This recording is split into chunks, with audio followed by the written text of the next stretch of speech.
different points of view. I try to answer this from a lesser level of consciousness and the point of view of truth. Of course, beyond truth is actuality and reality.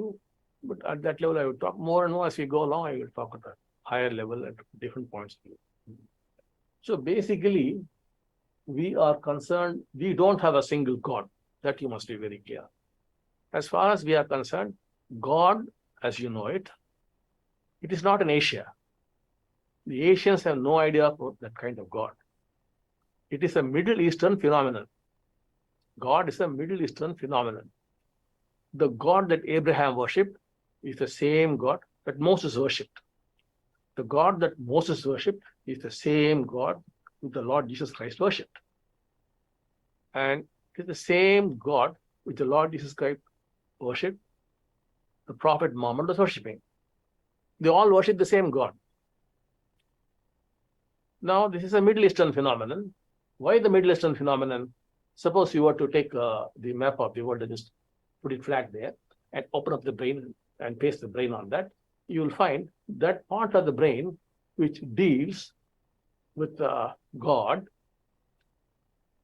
falls where the Middle East is. That's why you'll find Judaism, Christianity, Islam, all these monotheistic arising from there. Whereas if you come more towards China and Japan, you would find those areas of the brain are the ones which are concerned more about enlightenment.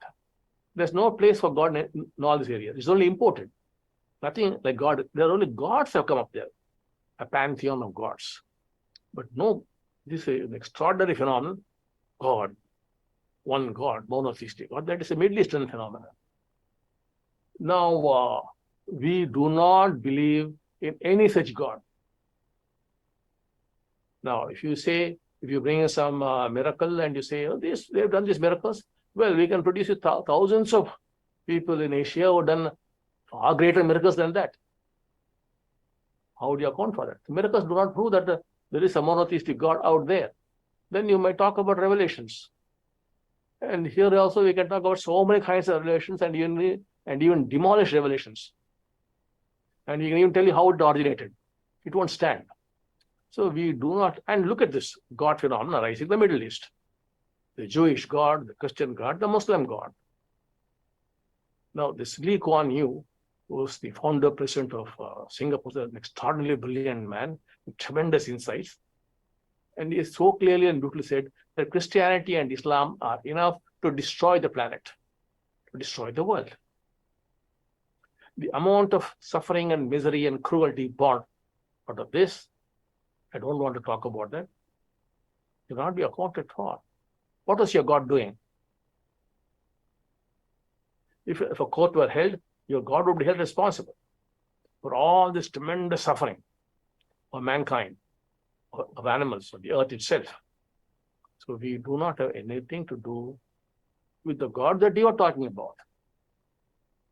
So here for us, the ultimate, whatever is there, we use the word phenomenon. We also use the word ultimate. We also say it is the unknown and the unknowable. By unknown, we don't know what it is, but you should not think someday we will know, because it is unknowable. All that you have is the mind. The mind has its limitations. So whatever is there is unknowable. So what those limitations are, I would not go into it right now. So it is the unknowable.